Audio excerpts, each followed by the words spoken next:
Hey everyone, welcome back to Corporate Dakota, the place where we dig into the documents that companies don't want you to read. Today we're diving into Quantumzyme's latest 10Q report, and let me tell you, it's a wild ride of debt, losses, and a struggling business. It's a bit like watching a startup try to launch a rocket with a rubber band. Before we start, if you appreciate getting straight insights from corporate documents, make sure you're subscribed. We also have a Discord community linked in the description below where we chat about all things corporate finance. A 10Q is basically a quarterly checkup for publicly traded companies in the US. It's less comprehensive than the annual 10K, but it gives investors a regular peek under the hood. This one is for the period ending April 30, 2025. So who is Quantumzyme? They're in a sector called enzyme catalyst biotransformation, which is supposed to turn enzymes to gold. Though from this report more resembles alchemy than actual science. Alright, let's peek at their balance sheet. This shows what a company owns, which are assets, and what a company owes, which are liabilities at a single point in time. First up, their cash. On April 30, 2025, they had $584. That's less than what some people spend on coffee in a week. This is concerning.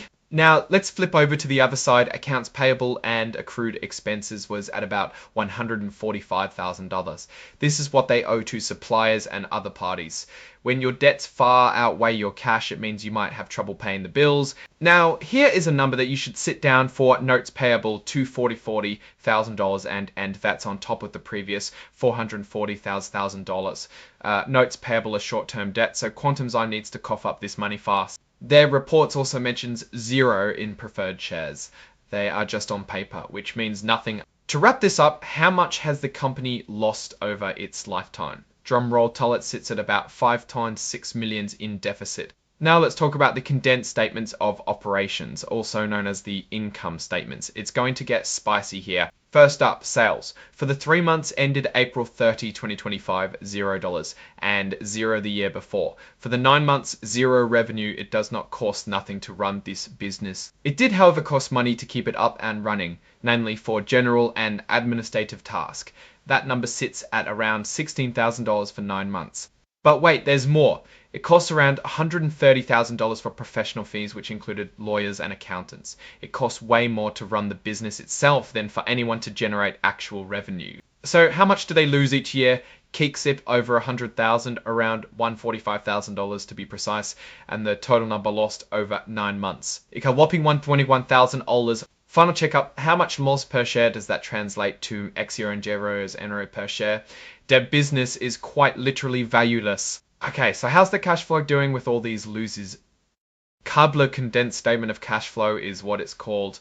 Let's quickly review what it says. Well, it does reiterate their nearly $200,000 in loss. But here is something weird. They appear to have lost around $10,000 in a thing called prepaid expenses. Investopedia defines them like so.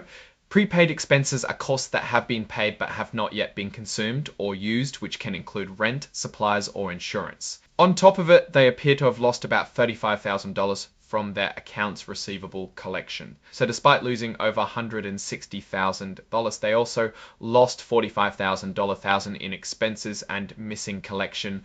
What is going on inside of this business? Then these things means their cash at end of year sits at approximately $500. Let's zoom out a bit to understand how did things spiral down so badly. At the official report states, RES, Quantumzyme Corp develops marketing channels to distribute office equipment to the wholesale market in the United States. Okay, so how did they accumulate such losses during that period then? Well, the reports also states on February 21, 2023, the company entered into that certain asset purchase agreement between the company and Quantumzyme Inc., pursuant to which the company acquired various assets from the seller. So instead of focusing on this mysterious marketing channels to distribute office equipment, they focused on this enzyme catalyst biotransformation, which, if the balance sheet speaks truth, is a business that loses money. Now, the tiny amount of the $500 cash is not only concerning to me, but also to the company. To have these conditions raise substantial doubt about the company's ability to continue as a going concern is when an accounting term that refers to a company that has enough resources available to continue operating for the foreseeable future, often defined as at least 12 months. Here is the real kicker, where things get a little desperate, Kel. We are entirely dependent on our ability to attract and receive funding from either the sale of securities or outside sources. We currently have no firm agreements or arrangements with respect to any such financing, and there can be no assurance that any needed funds will be available to us on acceptable terms, or at all. Okay, this phrase implies that Quantumzyme's basically crossing her fingers and hoping that some new investors shows up out of thin air, which implies trouble in the future. They might end up going bankrupt in worst case scenarios, or diluting all existing shareholder through additional stock emission.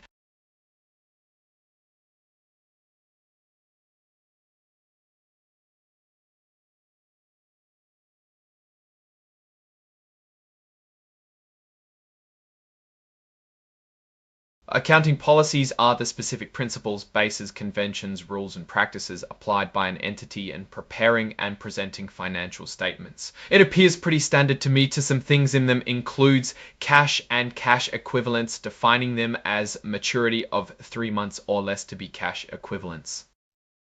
Let's check some detail about their promissory note and why their interests are so damn high. Turns out they issued around $75,000 in notes that charges 10% interest rate. Tablet. And you guessed it, they have no means to pay these in the short, medium, foreseeable future. Considering their sales, zero. Commitments and contingencies are conditions or situations that exist at the date of the financial statements which may have a contingent impact on the organization. Good news is the reports implies there are no lawsuits or claims which are likely to drain cash in the short, medium term.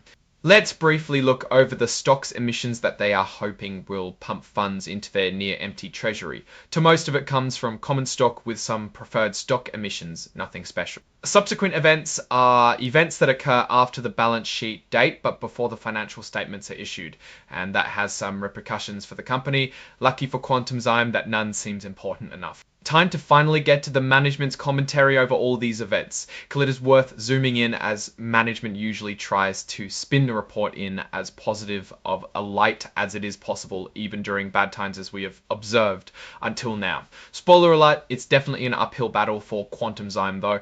So to summarize, in the management discussion section, they mention the same points to lose sales of zero and losses.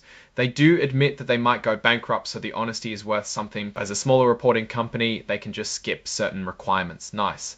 For example, what risks they are aware of. But the bad news is they are not exempt from showing us a bunch of material weakness that makes the company look like their accounting department has not paid any attention to the financial reports. For example, here a few bullet points that looks pretty devastating. As a publicly traded company, if the company has an insufficient quantity of dedicated resources and experienced personnel involved in reviewing and designing internal controls. And we have not have an audit committee or an independent audit committee financial expert. As a result of all these shocking revelations about their reports and accounting management, what does the management respond to its CLM? Management, upon obtaining sufficient capital and operations, intends to take practical, cost-effective steps in implementing internal controls. Did you read that right? They will improve their reporting as long as they receive money from some magical source. Did you read that right? They will improve their reporting as long as they receive money from some magical source. I do respect the honesty. Looking at these numbers, Quantumzyme is a company with a high cash burn rate and a business that is not generating any revenue. They hope for external money infusion to improve their situation since they are not capable of doing on their own. What is my take on this company and its situation? I'm glad they were honest by repeatedly stating all those material weakness. Those are valuable insights. However, it does paint a picture that is not great. The best part comes from how dependent Quantumzyme is in this report in external funding. I am not impressed by the management's skills or their approach to business at all. There are huge risks because they are trying to run a publicly traded enterprise as if this wasn't one at all. From one perspective, they are very early in the company and can improve easily. There are probably a few ways. On the other hand, the debt that keeps piling due the zero sales approach seems like a slow ticking bomb which no investor wants. They are also burning cash but have many reports to prepare, many lawyer fees to pay, and so on. Dirt that keeps piling due the zero sales approach seems like a slow ticking bomb which no investor wants. They are also burning cash but have many reports to prepare, many lawyer fees to pay and so on. Alright, that's our breakdown of Quantumzyme's latest filing.